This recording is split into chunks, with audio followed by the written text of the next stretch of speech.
खुले खेतों के बीच एक छोटा सा गांव बसा था, जहां एक गरीब लेकिन मेहनती किसान यूसुफ अपने परिवार के साथ रहता था। वह अपनी छोटी सी जमीन पर खेती करता, मेहनत करता और अपनी रोजी रोटी कमाता। लेकिन आज उसकी आंखों में एक अलग ही बेचैनी थी। वह हल चलाते हुए बार बार रुक जाता, लंबी सांसें भरता और दूर कहीं खो सा जाता। उसके जहन में 3 सवाल उभर रहे थे जो उसे बेचैन किए हुए थे। पहला सवाल था कि इस दुनिया में सबसे अहम चीज क्या है। दूसरा सवाल था कि सही समय पर सही काम कैसे पहचाना जाए। और अब तीसरा और आखिरी सवाल था कि इंसान के लिए सबसे जरूरी शख्स कौन होता है। ये सवाल अचानक उसके मन में नहीं आए थे। पिछले कुछ महीनों में उसने कई कठिनाइयां झेली थीं। एक बार उसका सबसे अच्छा दोस्त मुसीबत में था, लेकिन यूसुफ अपनी फसल की चिंता में उससे मिलने नहीं जा सका। कुछ ही दिनों में वह दोस्त दुनिया छोड़ गया और यूसुफ को अफसोस होता रहा कि काश वह उस समय उसके पास होता। एक और बार उसने सोचा था कि अब अच्छी बारिश होगी और फसल बेहतरीन होगी, लेकिन अचानक तूफान आया और सारी मेहनत बेकार हो गई। वह सोचता रहा, क्या उसे पहले ही कुछ और इंतजाम कर लेना चाहिए था? क्या कोई तरीका था जिससे वह भविष्य को सही तरह से समझ पाता? तीसरा सवाल उसके दिल को सबसे ज्यादा परेशान करता था। वह बहुत से लोगों की मदद करता, लेकिन कभी कभी उसे लगता कि उसने जिस पर सबसे ज्यादा भरोसा किया था वही उसे धोखा दे गया। तो इंसान के लिए सबसे जरूरी इंसान कौन होता है? वह जो हमेशा साथ रहे या जो मुश्किल वक्त में काम आए? इन सवालों के जवाब उसे कहीं नहीं मिले। गांव के बुजुर्गों से पूछा तो उन्होंने अलग अलग जवाब दिए, लेकिन कोई भी संतोषजनक नहीं था। आखिरकार उसने सुना कि पास के एक बड़े राज्य में एक बुद्धिमान शहजादी रहती है, जिसकी अक्लमंदी और दूरदर्शिता के चर्चे दूर दूर तक फैले हुए हैं। यूसुफ ने तय कर लिया कि वह अपनी जिंदगी की सबसे बड़ी यात्रा पर निकलेगा, अपनी जिज्ञासा को शांत करने के लिए। रात के समय जब पूरा गांव गहरी नींद में था, यूसुफ अपने खाट पर लेटा हुआ था। उसकी आंखों में नींद नहीं थी, बल्कि एक अजीब सी चमक थी। वह अपने सवालों के जवाब पाए बिना चैन नहीं ले सकता था। सुबह होते ही मैं उस शहजादी के दरबार में जाऊंगा, उसने खुद से कहा। यह सफर आसान नहीं होगा। उसे लंबी दूरी तय करनी होगी, जंगलों, पहाड़ों और अनजान रास्तों से होकर गुजरना होगा। लेकिन उसके दिल में एक दृढ़ निश्चय था। अगर वह इन सवालों के जवाब पा ले तो उसका जीवन और भी सार्थक हो सकता है। सुबह की पहली किरणों के साथ ही यूसुफ ने अपनी यात्रा की शुरुआत कर दी। उसे नहीं पता था कि आगे क्या होगा, लेकिन उसे इतना जरूर महसूस हो रहा था कि यह सफर उसकी जिंदगी को बदल कर रख देगा। सुबह का सूरज अभी ठीक से निकला भी नहीं था कि यूसुफ अपने सफर पर निकल पड़ा। उसने एक झोले में कुछ सूखी रोटियां और पानी रखा, अपने कंधे पर एक छोटी सी गठरी बांधी, उनका नाम लेकर गांव से बाहर चल पड़ा। रास्ता लंबा और कठिन था। गांव के बाहर कुछ दूर तक पगडंडी थी, लेकिन फिर घना जंगल शुरू हो गया। हवा में मिट्टी और पेड़ों की खुशबू थी और पंछियों की चहचहाहट उसके कानों में किसी संगीत की तरह गूंज रही थी। यूसुफ की आंखों में उम्मीद थी, लेकिन उसके दिल में हल्का सा डर भी था कि क्या वह इस अनजान सफर में सफल होगा। जंगल के रास्ते पर चलते चलते दोपहर हो गई। सूरज की गर्मी तेज हो रही थी और यूसुफ को प्यास लगने लगी। उसने अपने झोले से पानी निकाला, लेकिन तभी उसे एक बूढ़ा साधु दिखा जो एक पेड़ के नीचे बैठा था। उसकी सांसें तेज चल रही थीं और ऐसा लग रहा था कि वह बहुत प्यासा है। यूसुफ के मन में सवाल उठा, क्या उसे अपना बचा हुआ पानी इस बूढ़े साधु को दे देना चाहिए? सफर अभी लंबा था और उसके पास पानी की दूसरी कोई व्यवस्था नहीं थी। लेकिन फिर उसके दिल की आवाज आई, अगर किसी जरूरतमंद की मदद करने का मौका है तो उसे मत छोड़ो। यूसुफ झुका और बूढ़े साधु को पानी पिलाया। बूढ़े ने तृप्ति की लंबी सांस ली और फिर मुस्कुराते हुए बोले, बेटा, तुम एक नेक इंसान हो, लेकिन यह बताओ, तुम इतनी दूर अकेले क्यों जा रहे हो? यूसुफ ने अपनी यात्रा का मकसद बताया और 3 सवालों का जिक्र किया। साधु उसकी बात सुनकर गंभीर हो गए। पहला सवाल कि दुनिया में सबसे अहम चीज क्या है? साधु ने दोहराया। यूसुफ ने जवाब दिया, हाँ, मैं यही जानना चाहता हूं। बूढ़े साधु ने एक गहरी सांस ली और बोले, याद रखो, इंसान के लिए सबसे अहम चीज वही होती है जो इस समय उसके सामने हो। अतीत बीत चुका है, भविष्य अनिश्चित है, लेकिन जो इस पल में हो रहा है वही सबसे महत्वपूर्ण है। अगर तुम इसे समझ गए तो जीवन के आधे रहस्य समझ लोगे। यूसुफ चौंक गया। उसने कभी इस नजरिए से नहीं सोचा था। वह गहराई से सोचने लगा, क्या यह सच था? क्या सबसे जरूरी चीज यही थी कि जो पल अभी उसके पास है उसी का सही उपयोग किया जाए? लेकिन उससे पहले कि वह कुछ कह पाता, साधु ने मुस्कुराकर कहा, अब आगे बढ़ो। तुम्हारा सफर बहुत लंबा है, लेकिन यह सीख मत भूलना। यूसुफ ने साधु को धन्यवाद दिया और आगे बढ़ गया, लेकिन उसका मन इस सीख पर अटका हुआ था। क्या यह सच में उसके पहले सवाल का जवाब था? पूरा दिन सफर करने के बाद जब सूरज डूबने लगा तो यूसुफ एक छोटी सी झोपड़ी के पास पहुंचा। वह थका हुआ था और आराम करना चाहता था। यूसुफ ने विनम्रता से पूछा, क्या मैं यहाँ रात बिता सकता हूँ? आदमी ने मुस्कुराकर सिर हिलाया और उसे बैठने का इशारा किया। फिर उसने पूछा, तुम इतनी दूर कहाँ जा रहे हो? यूसुफ ने अपनी यात्रा और 3 सवालों के बारे में बताया। आदमी ने ध्यान से सुना, फिर धीरे से कहा, मैं तुम्हें दूसरा सवाल हल करने में मदद कर सकता हूँ। तुम जानना चाहते हो कि सही समय पर सही काम कैसे पहचाना जाए, है ना? यूसुफ चौंक गया। हाँ, अगर आप बता सकें तो मुझे बहुत खुशी होगी। आदमी ने आग की लपटों को देखते हुए कहा, इसका जवाब तुम्हारे पास ही है, लेकिन इसे समझने के लिए तुम्हें कल सुबह मेरा एक काम करना होगा। यूसुफ ने सिर हिलाया। उसे नहीं पता था कि कल क्या होने वाला है, लेकिन वह इस रहस्यमय अजनबी से मिलने के लिए उत्सुक था। रात ठंडी थी और झोपड़ी के बाहर हल्की हल्की हवा चल रही थी। आग की धीमी लौ की रोशनी में यूसुफ का मन बेचैन था। रहस्यमयी अजनबी ने जो कहा था उसे लेकर उसके मन में कई सवाल थे। आखिर कौन सा काम करने से मुझे सही समय की पहचान होगी?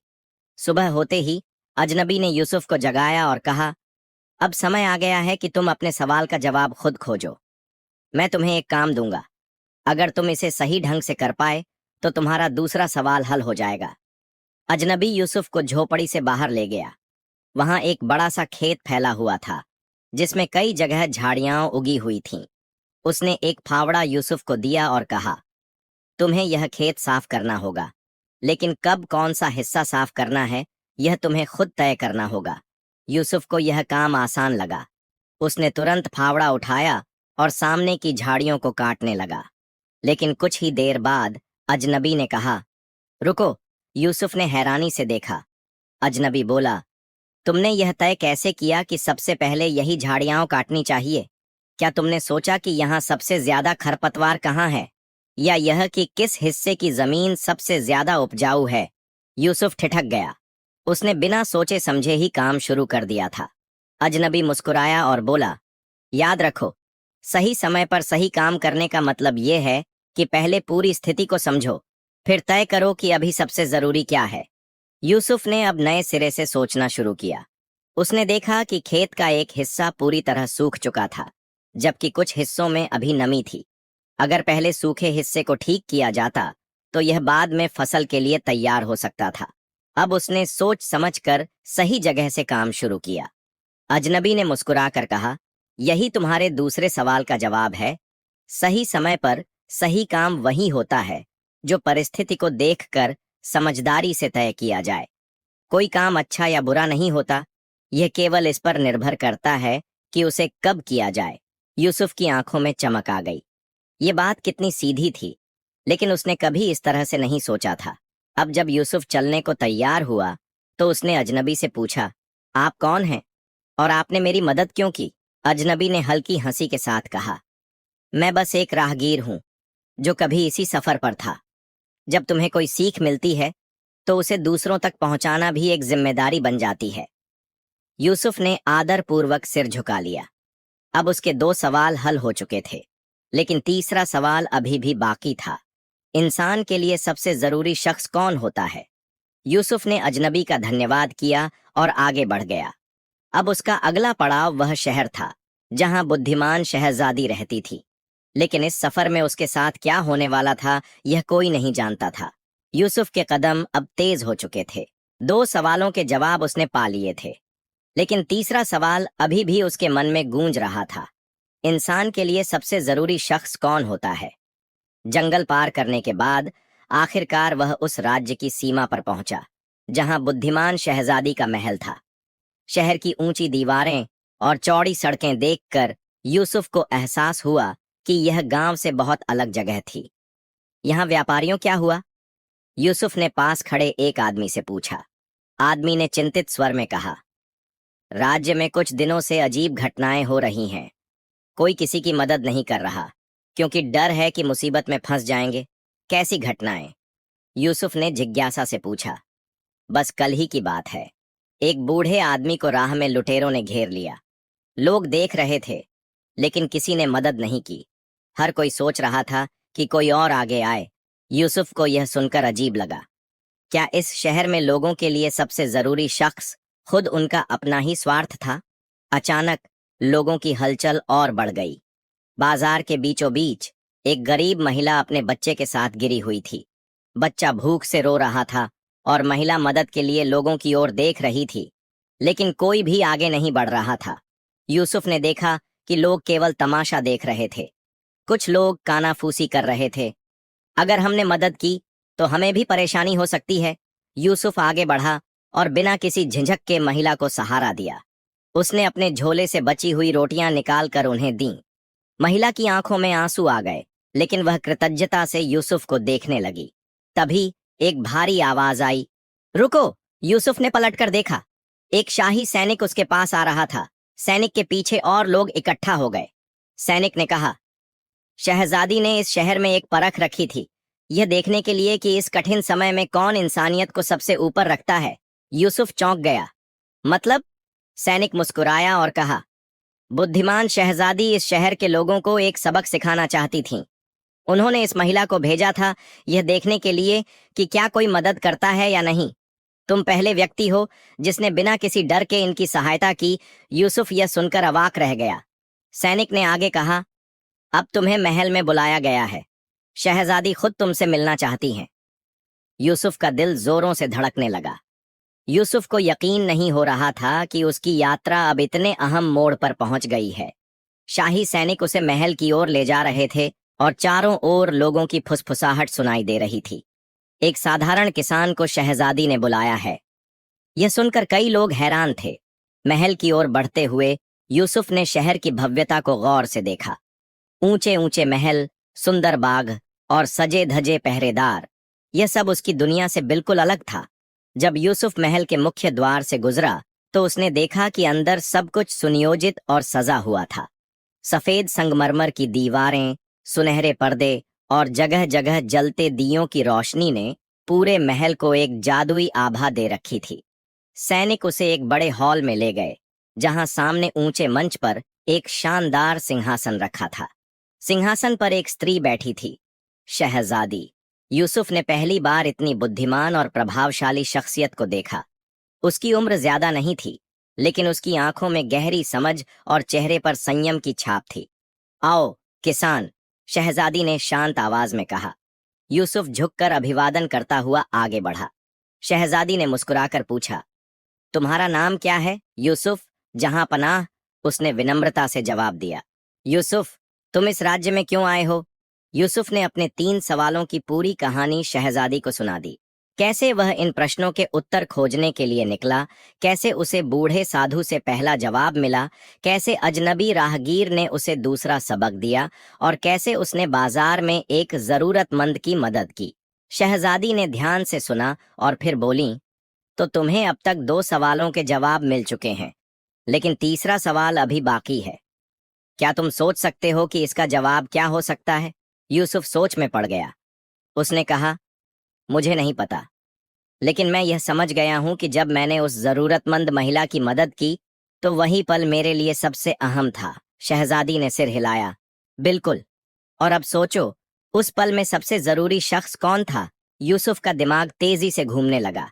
फिर अचानक उसे एहसास हुआ, उस समय मेरे लिए सबसे जरूरी वही महिला थी जिसे मेरी मदद की जरूरत थी। शहजादी मुस्कुराई और कहा, यही तुम्हारे तीसरे सवाल का जवाब है।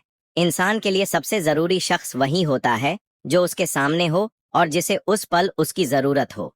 यूसुफ को लगा जैसे उस पर से एक बड़ा बोझ उतर गया हो। याद रखो, शहजादी ने आगे कहा, हमेशा उसी व्यक्ति को अहमियत दो जो तुम्हारे सामने है और जो तुम्हारी मदद का इंतजार कर रहा है।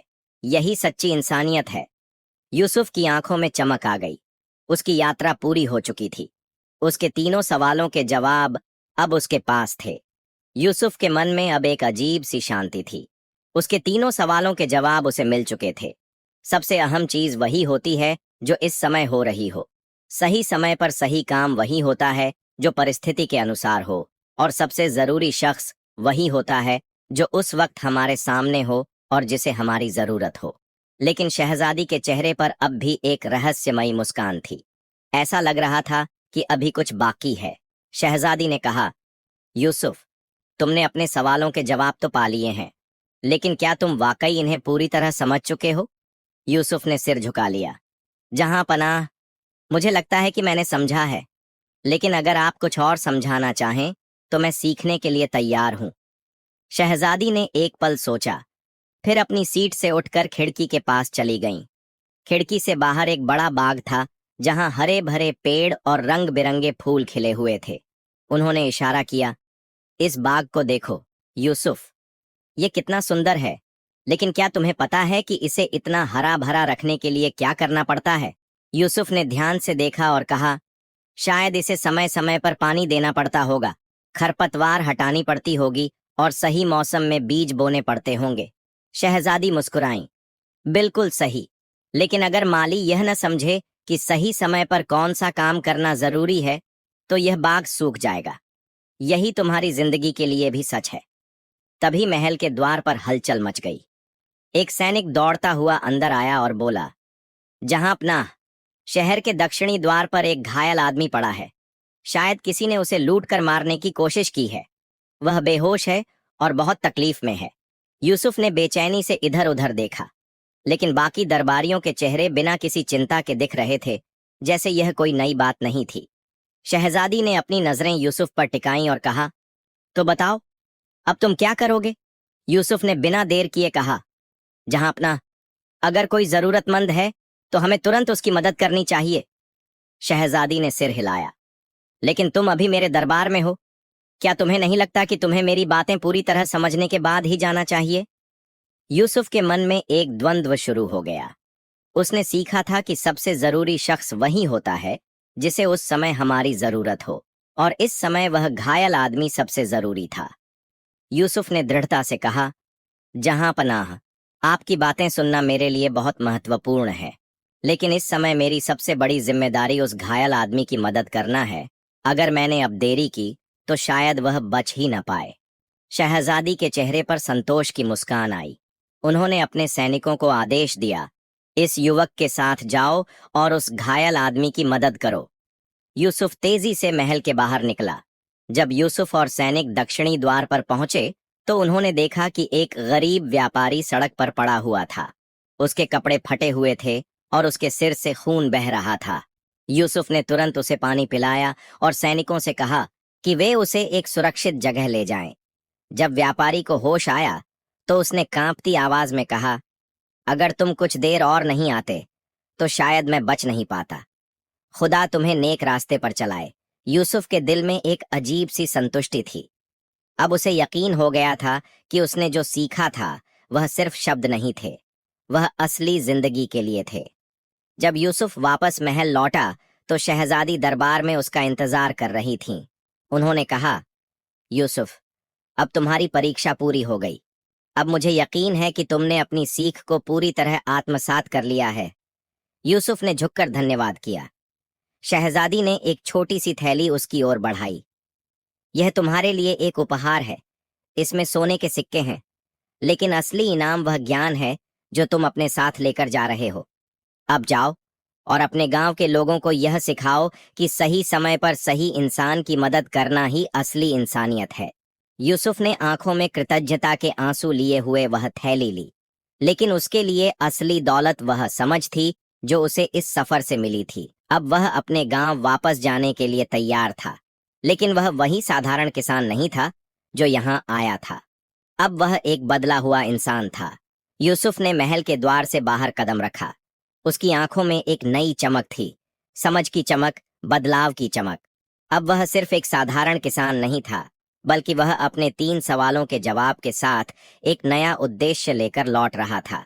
महल से बाहर निकलते ही उसे वही बाजार दिखा जहां उसने जरूरतमंद महिला की मदद की थी। अब वही रास्ते थे, वही दुकानें थीं, लेकिन यूसुफ के लिए अब सब कुछ अलग था। शहर से विदाई और यात्रा की शुरुआत।